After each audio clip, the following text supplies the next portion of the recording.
प्राकृत भाषा के महान रचनाकार पूज्यवर आचार्य श्री एवं समस्त मुनि संघ के चरणों में त्रिवार नमोस्तु करती हुई आप सभी के समक्ष प्रवचन सार ग्रंथ का आचार्य कुंद कुंद द्वारा विरचित प्राकृत भाषा में मंगलाचरण प्रस्तुत कर रही हूँ।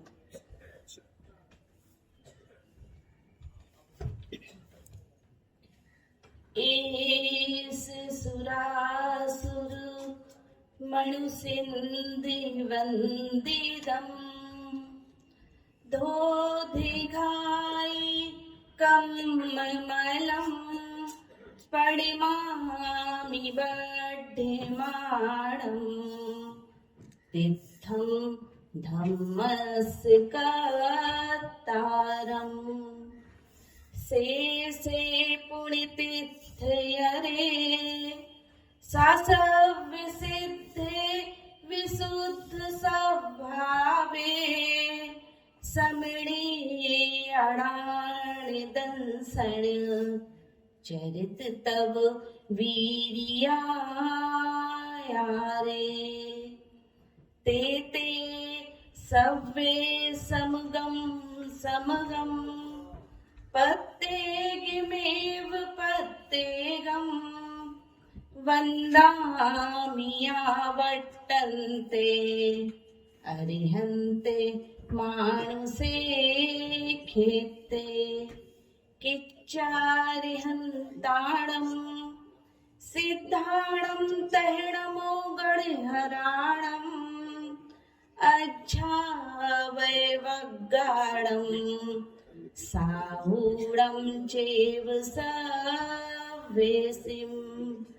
तेसिं विशुद्धदंसन् प्राणिपहाण समं समासेज्जा उपसंपयामि सम्मं जत्तो निर्वाण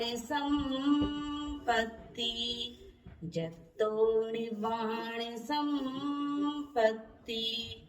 हमारा नमोकार महामंत्र भी प्राकृत भाषा में है और 4 पंक्तियों के माध्यम से उसकी महिमा को प्रस्तुत कर रही हूँ। जहाँ पर देवी दर्शन हो वहीं भव पार होता है। जहाँ पर देवी दर्शन हो वहीं भव पार होता है। जहाँ मुनियों की वाणी हो वहीं उद्धार होता है। जहाँ मुनियों की वाणी हो वहीं उद्धार होता है। मुझे लगता नहीं नवकार से ऊंचा यहाँ कोई। मुझे लगता नहीं नवकार से ऊंचा यहाँ कोई। वहाँ सब पाप कट जाते जहाँ नवकार होता है। वहाँ सब पाप कट जाते जहाँ नवकार होता है। नमो जनानम।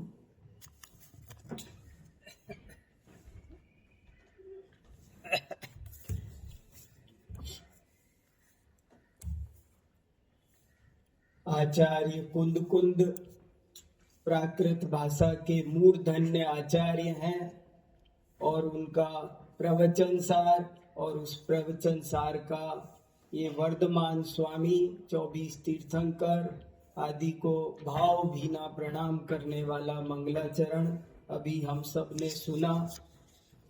बंधुओं, प्राकृत भाषा संसार की प्राचीनतम भाषा है और क्या बताया जाए, एक सूक्ति है, निज भाषा उन्नति है सब उन्नति को मूल, बिन निज भाषा ज्ञान के मिटत न हिय को सूल। सारी उन्नति का मूल है अपनी भाषा की उन्नति हो। ये बात आज से 150 वर्ष पहले भारतेंदु हरिश्चंद्र ने लिखी थी और राष्ट्रभाषा का अलख जगाया था, और उसी का फल हुआ था कि हमारा देश 1000 वर्ष की गुलामी से मुक्त हुआ और उसे स्वतंत्रता की लक्ष्मी प्राप्त हुई। आज फिर आवश्यकता है एक ऐसे ही भारतेंदु हरिश्चंद्र की, और मैं उनका प्रतिबिंब बहुत कुछ आचार्य श्री में देखता हूँ। आचार्य श्री ने प्राकृत भाषा के क्षेत्र में गली गली में जो अलख जगाया है, पूरे देश में पद विहार करते हुए जगह जगह उन्होंने जितना प्राकृत का काम किया है, प्राकृत की अनेक स्तुतियां, प्राकृत की अनेक गाथाएं, प्राकृत के विशाल विशाल ग्रंथ, मेरे ख्याल से आज की तारीख में प्राकृत पर कोई इतना काम करने वाला कोई सबसे ज्यादा पूछा जाए तो आप ही हैं।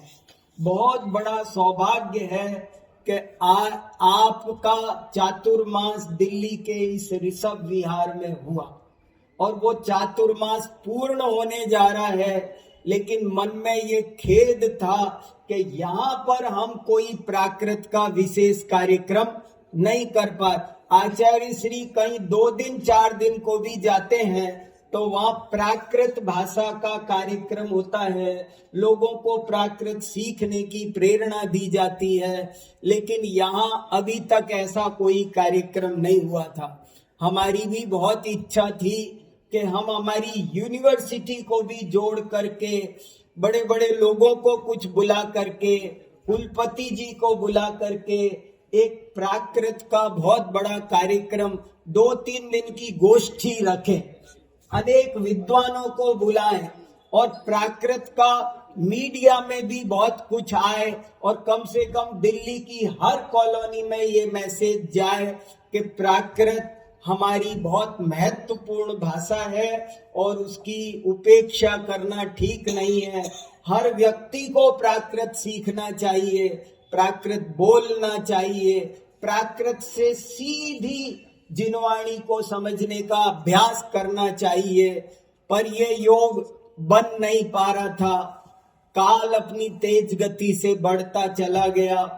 अब बिल्कुल ऐसी स्थिति आ गई थी कि हम कुछ नहीं कर पा रहे थे, तो सोचा चलो 1 दिन का ही ये यज्ञ सही, और इसलिए आज ये प्राकृत परिचर्चा हमने रखी है।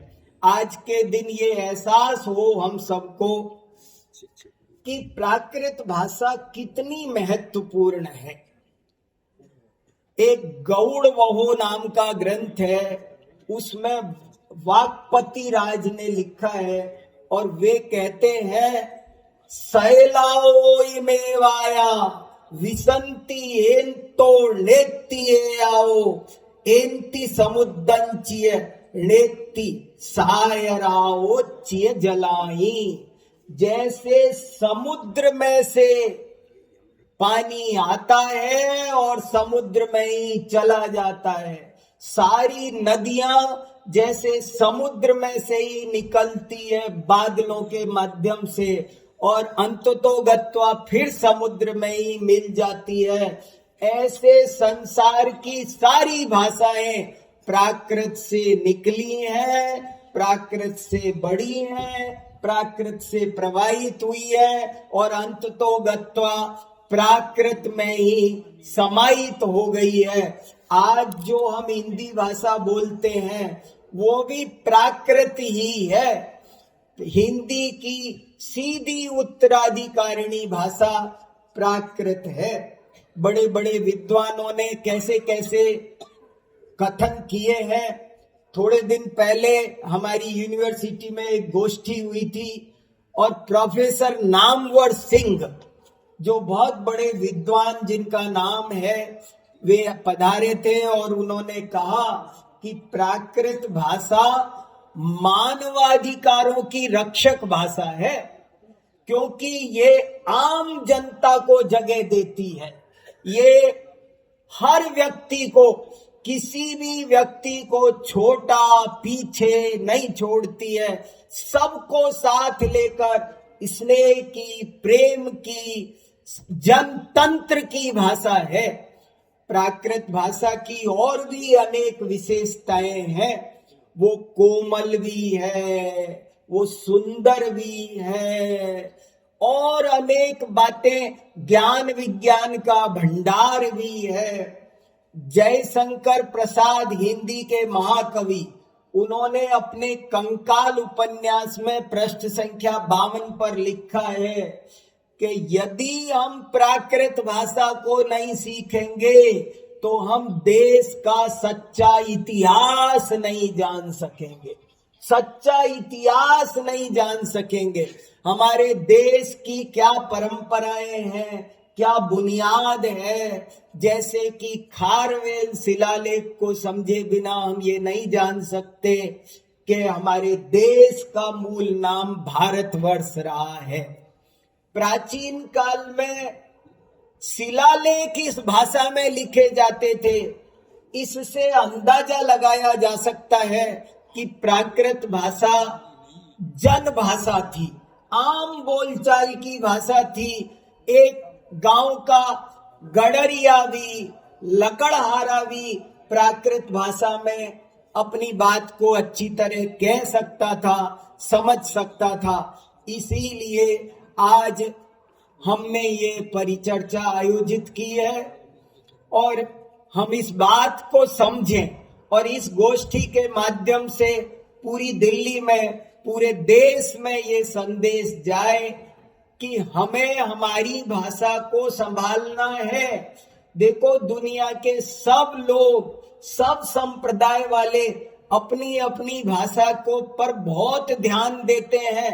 कितना भी कुछ हो, लेकिन जैसे मान लो सिखों का कार्यक्रम आएगा तो वो बराबर सारे पोस्टर अपनी लिपि तक में छापेंगे। लिपि भी वही होगी, गुरु पूरब दी लख लख बधाइयां, भाषा भी वही होगी। जब वे अपनी भाषा की इतनी चिंता कर सकते हैं, हमको झिझक छोड़कर प्राकृत में हमारे पोस्टर छपाने चाहिए। आज हमने ऐसे विद्वान को भी बुलाया है जो प्राकृत भाषा में न्यूज़पेपर निकालते हैं। तो ऐसे करके आज जो हमारे बीच 4-5 विद्वान पधारे हैं, सब देश के चुनिंदा रत्न हैं और वे जो बात आज कहेंगे उसे हम सब ध्यान से समझें और उससे कुछ प्रेरणा ग्रहण करें। यही हमारी भावना है। समाज की ओर से औपचारिक स्वागत की यदि तैयारी हो गई, ठीक है। वो कुछ सामान आना बाकी था, इसलिए मैं बोल रहा था।